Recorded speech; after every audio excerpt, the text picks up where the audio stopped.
आज की वीडियो का विषय रहेगा हिंदी सिनेमा का उद्भव और विकास। उद्भव से मतलब होता है कि कब हमारा हिंदी सिनेमा पहली बार बना, हिंदी की फिल्में पहली बार कब बनी। तो सबसे पहले हिंदी सिनेमा की उद्भव की अगर हम बात करते हैं तो 1896 में लुमियर बंधुओं ने एक पहली फिल्म शूट की थी जिसका प्रदर्शन मुंबई में किया गया था। लेकिन वास्तव में सिनेमा का इतिहास तब से हम मानते हैं जब लोकप्रिय हरिश्चंद्र सखाराम भाटवड़ेकर को सावे दादा के रूप में जाना जाता था, जिन्हें उन्होंने लुमियर बंधु की फिल्म के प्रदर्शन से बहुत अधिक प्रभावित होकर इंग्लैंड से एक कैमरा मंगवाया और मुंबई में उनकी पहली फिल्म हैंगिंग गार्डन में शूट की गई, जिसे द रेसलर के रूप में जाना जाता है। यह एक कुश्ती मैच की सरल रिकॉर्डिंग थी जिसे 1899 में प्रदर्शित किया गया था और भारतीय फिल्म उद्योग में यह पहला चलचित्र माना जाता है। तो हम लुमियर बंधुओं की फिल्म को भी पहला मान सकते हैं 1896 में जो उन्होंने की थी, लेकिन सबसे पहले जो द रेसलर जो भारत में ही शूट की गई हैंगिंग गार्डन में और 1899 में प्रदर्शित की गई, उसे हमें पहली फिल्म मानना चाहिए जो भारतीय उद्योग में बहुत पहला और प्रसिद्ध चलचित्र माना जाता है। भारत की पहली मूक फिल्म की बात करें तो सिनेमा के पिता कहे जाने वाले दादा साहब फाल्के ने राजा हरिश्चंद्र पहली फिल्म भारत में बनाई थी जो 1913 में प्रदर्शित हुई थी। यह मूक फिल्म थी, इसके बावजूद राजा हरिश्चंद्र को पर्याप्त व्यावसायिक सफलता मिली थी। दादा साहब इस फिल्म के केवल निर्माता ही नहीं थे बल्कि निर्देशक भी थे, लेखक, कैमरामैन, संपादक, मेकअप कलाकार और निर्देशक, सब कुछ ये स्वयं ही थे। भारतीय सिनेमा की पहली फिल्म राजा हरिश्चंद्र को 1914 में लंदन में प्रदर्शित किया गया था और 1913 में भारत में प्रदर्शित किया गया था। यह समय भारतीय जीवन के लिए हर दृष्टि से अभाव का समय था। रोटी, कपड़ा और मकान जैसी बुनियादी चीज़ें उस समय व्यक्ति से कोसों दूर थी। ऐसे में सिनेमा का आना किसी अजूबे जैसा ही था। अब हम देखते हैं कि जो शुरू में हमारी राजा हरिश्चंद्र फिल्म बनी थी, उसके बाद की जो आरंभिक 13 फिल्में थी वो कौन कौन सी थी। हिंदी सिनेमा की आरंभिक मूक और लंबी फिल्में दादा साहब फाल्के की राजा हरिश्चंद्र और कालिया मर्दन के अलावा कृष्ण जन्म, लंका दहन, हिमांशु राय की प्रेम संन्यास, सिराज और प्रपंच पास, जीपी पवार की दिलेर जिगर और गुलामी का पतन, हरिलाल एम भट्ट की पितृप्रेम, पीएन राव की मार्तंड वर्मा, संत तुकाराम तथा भक्त प्रहलाद हैं। इनके अलावा भी मूक फिल्में बहुत सारी बनी थी। दादा साहब फाल्के ने 1913 से 1918 तक ही 23 फिल्मों का निर्माण और संचालन किया था। एक तथ्य के अनुसार मूक युग में कुल 1288 फिल्मों का निर्माण हुआ था, लेकिन इनमें से सिर्फ 13 फिल्में ही राष्ट्रीय अभिलेखागार में उपलब्ध हैं, इसलिए हमने आरंभिक 13 फिल्में शीर्षक दिया था इसका। इसके बाद हम बात करते हैं कि मूक फिल्मों के अलावा आज़ादी से पहले और कौन कौन सा फिल्म बनी थी। अगर इतिहास की दृष्टि से देखते हैं तो यह वह समय था जब भारतीय जीवन पराधीनता की बेड़ियों में जकड़ा हुआ था। उस समय खेत खलियान और खून पसीना किसानों का बहता था, लेकिन उसमें उगने वाले अनाजों पर जो हक था वो अंग्रेजों का था। श्रम भारतीय करते थे, लेकिन उससे जो मिलने वाला फल था उस पर ब्रिटिशों का अधिकार रहता था। साहित्य की दृष्टि से देखें तो उसके लिए यह समय नवीन विचारधाराओं और तमाम नई साहित्यिक विधाओं का आरंभ था। यानी कि जो हिंदी गद्य की साहित्यिक विधाएं हमारी हैं बहुत सारी, ये सारी आधुनिक युग में ही आई थी। सामाजिक विसंगतियां और आडंबर भी उस समय अपने चरम पर थे। ऐसे में निर्देशकों के सामने एक चुनौती यह थी कि वह किस तरह की फिल्म का निर्माण करें, क्योंकि दर्शकों का मनोविज्ञान समझना भी उनके लिए एक अलग तरह की चुनौती थी।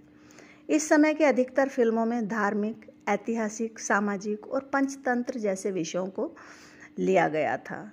इसका एक कारण यह भी था कि आम जनता भी साहित्य की नवीनता से परिचित नहीं हो सकी थी, लिहाजा ऐसे विषयों पर फिल्म का निर्माण निर्देशकों को ज़्यादा सार्थक लगा। इसके बाद सन 1931 में हमारी पहली बोलती फिल्म आ जाती है, यानी कि 14 मार्च 1931 को भारतीय सिनेमा को उस समय आवाज़ मिली जब आला मारा रिलीज हुई। आला मारा मुंबई के मैजेस्टिक हॉल में रिलीज हुई थी। यह भारत की पहली बोलती फिल्म थी। आला मारा के निर्देशन ने भारतीय सिनेमा के इतिहास में एक नए युग की शुरुआत की। फिरोज शाह आला मारा के पहले संगीत निर्देशक थे और 1931 में आला मारा के लिए रिकॉर्ड किया गया पहला गीत दे दे खुदा के नाम पर था। यह वाजिद मोहम्मद खान ने गाया था। इसके बाद कई निर्माण कंपनियों ने कई फिल्मों को रिलीज किया, जिसकी वजह से भारतीय सिनेमा में काफ़ी वृद्धि हुई। 1927 में 108 फिल्मों का निर्माण किया गया था और 1931 में, यानी कि 4 साल बाद, 328 फिल्मों का निर्माण हुआ। इस समय एक बड़ा फिल्म हॉल भी निर्मित किया गया था, जिससे दर्शकों की संख्या में एक महत्वपूर्ण वृद्धि हुई। 1930 और 40 के दौरान कई प्रसिद्ध फिल्म हस्तियों जैसे देवकी बोस, चेतन आनंद, एस वासन, नितिन बोस और कई अन्य प्रसिद्ध लोगों को फिल्मी पर्दे पर उतारा गया। अब आते हैं हम आज़ादी के बाद, क्योंकि 1940 तक की हमने बात की और 1947 में हमारा देश आज़ाद हो गया। अगर सही अर्थों में देखें तो आधुनिक भारतीय फिल्म उद्योग का जन्म 1947 के आसपास ही हुआ था। इस अवधि में फिल्म उद्योग में उल्लेखनीय और उत्कृष्ट परिवर्तन हुए। श्रेष्ठ फिल्म निर्माताओं जैसे सत्यजीत रे और विमल रॉय ने जो फिल्में उस समय बनाई, वे फिल्में समाज के निचले वर्ग के अस्तित्व और दैनिक दुखों पर केंद्रित थी। यानी कि जो निचला वर्ग है उनका अस्तित्व स्वीकारा जा रहा है या किस तरह के वो दुख सहन कर रहे हैं अपने लाइफ में, उस पर केंद्रित थी। इस समय ऐतिहासिक और पौराणिक कथाओं ने फिर से अपनी जगह सिनेमा में बना ली थी और सामाजिक संदेशों के साथ बनने वाली फिल्म श्रेष्ठ मानी जाने लगी थी। ये फिल्में वेश्यावृत्ति, दहेज, बहुविवाह और अन्य भ्रष्टाचार जैसे विषयों पर आधारित थी, जो हमारे समाज में उस समय प्रचलित थे।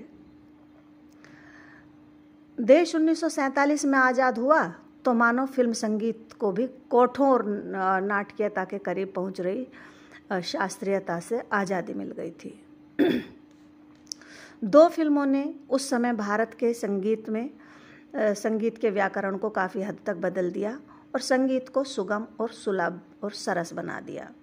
1949 में यानी कि 1949 में राज कपूर की एक बरसात फिल्म रिलीज हुई, जिसमें शंकर जयकिशन ने, और फिर इसी साल दूसरी संगीत प्रभावी फिल्म कमाल अमरोही की महल रिलीज हुई, जिसमें संगीतकार खेमचंद प्रकाश ने संगीत को सुगम बनाने में अपना योगदान दिया। लता मंगेशकर के नेतृत्व में भी देश के ज़्यादातर गायकों की आवाज़ आज़ाद हुई और गायक अपनी अपनी मौलिक आवाज़ की ओर बढ़ चले। वास्तव में मौलिकता ही शानदार निर्माण में कारगर होती है। इस समय देश में अनेक मौलिक कार्य हो रहे थे और फिल्मी दुनिया में भी बहुत सारे मौलिक कार्य होने लगे थे। अब आते हैं हम 1960 के दशक में। 1960 के दशक में मनोरंजन प्रधान फिल्मों का निर्माण शुरू हुआ। इस समय सिनेमा में सामाजिक संदर्भ, ऐतिहासिक वास्तविकता और तात्कालिकता की भावना प्रमुख हो गई थी। उस समय शहरी जीवन पर कई अच्छी फिल्में बनी, जिसमें मदर इंडिया, मुगले आजम, गुरुदत्त की प्यासा जो 1957 में रिलीज हुई और फूल 1959 में रिलीज हुई, और राज कपूर की आवारा और श्री 420 1955 में रिलीज हुई, जो ये शामिल है। इन फिल्मों ने मुख्य रूप से भारत में कामकाजी वर्ग के शहरी जीवन से संबंधित सामाजिक विषयों को व्यक्त किया। 1960 के दशक में ही नए निर्देशकों जैसे कि ऋत्विक घटक, मृणाल सेन और अन्य लोगों ने आम आदमी की वास्तविक समस्याओं पर जोर दिया और उन्होंने कुछ बेहतरीन फिल्मों का निर्देशन किया, जिसने भारत फिल्म उद्योग को अंतर्राष्ट्रीय फिल्म परिदृश्य में जगह बनाने में सक्षम बनाया। अब आते हैं 70 और 80 के दशक में। तो 70 और 80 के दशक में मसाला फिल्मों का निर्माण करने की प्रवृत्ति बढ़ी। यह दौर डरावनी, रहस्यमयी, कॉमेडी, एक्शन, थ्रिलर और रोमांटिक ढंग की एक से एक बढ़कर फिल्में बनी। मसाला फिल्म में वह सब कुछ था जो दर्शकों को बांधे रख सकता था। इस दौर में आई शोले, दीवार, अमर अकबर एंथनी, आनंद जैसी फिल्मों ने दर्शकों का खूब मनोरंजन किया। शोले फिल्म को भारतीय सिनेमा की क्लासिक फिल्मों में शुमार किया जाता है, जिसने लोकप्रियता के सारे रिकॉर्ड तोड़ दिए थे। रमेश सिप्पी द्वारा निर्देशित शोले न केवल अंतर्राष्ट्रीय ख्याति प्राप्त फिल्म बन गई, बल्कि अमिताभ बच्चन को तो इस फिल्म ने सुपरस्टार ही बना दिया। सबसे प्रमुख और सफल निर्देशक मनमोहन देसाई को कई लोगों ने मसाला फिल्मों के पिता के रूप में माना है। 1980 के दशक में ही कई महिला निर्देशकों जैसे मीरा नायर, अर्पणा सेन और अन्य लोगों ने अपनी प्रतिभा का प्रदर्शन किया। 1981 में फिल्म उमराव जान में रेखा के असाधारण और शानदार प्रदर्शन को कैसे भूला जा सकता है। अब आते हैं 90 के दशक में। तो 90 के दशक में कारपोरेट जगत धीरे धीरे निर्माता के रूप में फिल्म उद्योग में प्रवेश कर रहा था। उदारीकरण की नीति आ गई थी, जिससे सिनेमा में भी काफ़ी बदलाव आया। पूंजी फिल्म निर्माण में अब बाधा नहीं थी, इसलिए बजट की फिल्मों का यानी बड़े बजट की फिल्मों का निर्माण शुरू हो गया और कलरफुल फिल्मों की एक बहार आ गई। निर्माताओं ने अपनी फिल्मों को बड़े स्तर पर शूट करना शुरू कर दिया। साल 1995 में आई दिलवाले दुल्हनिया ले जाएंगे फिल्म इसका एक उदाहरण भर है। यह दौर रोमांटिक म्यूजिक फिल्मों का माना जाता है। आज भी उन फिल्मों के संवाद और गाने समाज में लोगों की जुबान पर हैं। 1990 के दशक में ही शाहरुख खान, सलमान खान, माधुरी दीक्षित, आमिर खान, जूही चावला, चिरंजीवी और कई अन्य कलाकारों का एक नया दल फिल्मी दुनिया में दिखाई दिया। अभिनेताओं की इस नई टोली ने अपने प्रदर्शन को बढ़ाने के लिए नई तकनीक का इस्तेमाल किया, जिसने आगे बढ़कर भारतीय फिल्म उद्योग को उन्नत शिखर पर पहुंचा दिया। अब आते हैं हम 21वीं सदी का सिनेमा में क्या परिवर्तन हुए, इस पर चर्चा करते हैं। भारतीय सिनेमा अब सीमित नहीं रह गया, अब इसकी सराहना अंतर्राष्ट्रीय दर्शकों द्वारा भी की जाने लगी। साल 2000 से अब तक भारतीय सिनेमा ने इतनी प्रगति कर ली है कि 20 के दशक के शुरू में हर साल करीब 27 फिल्में बनती थी और आज ये संख्या 2000 फिल्मों तक पहुंच गई है। दुनिया में आज साल भर में 2000 फिल्में बनाने वाली कोई इंडस्ट्री नहीं है।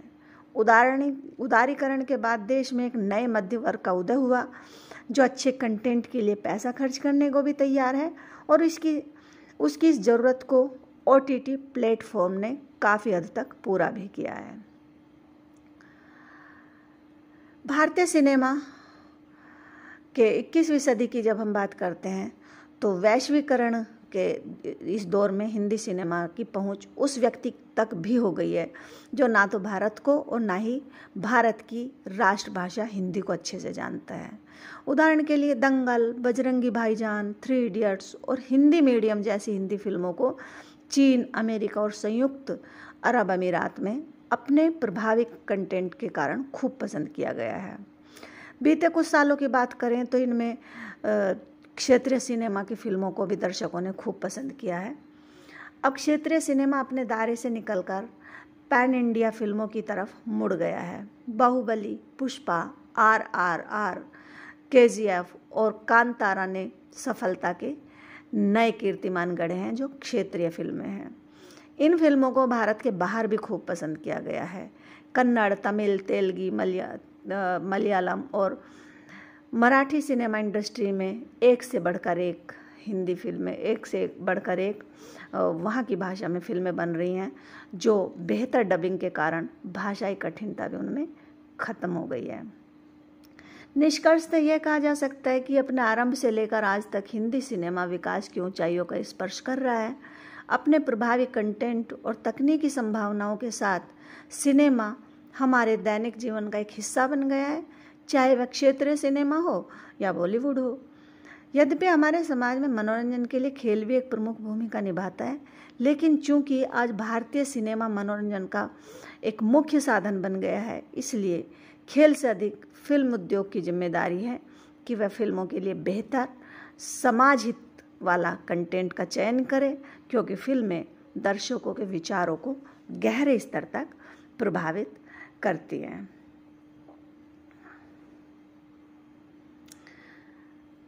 धन्यवाद।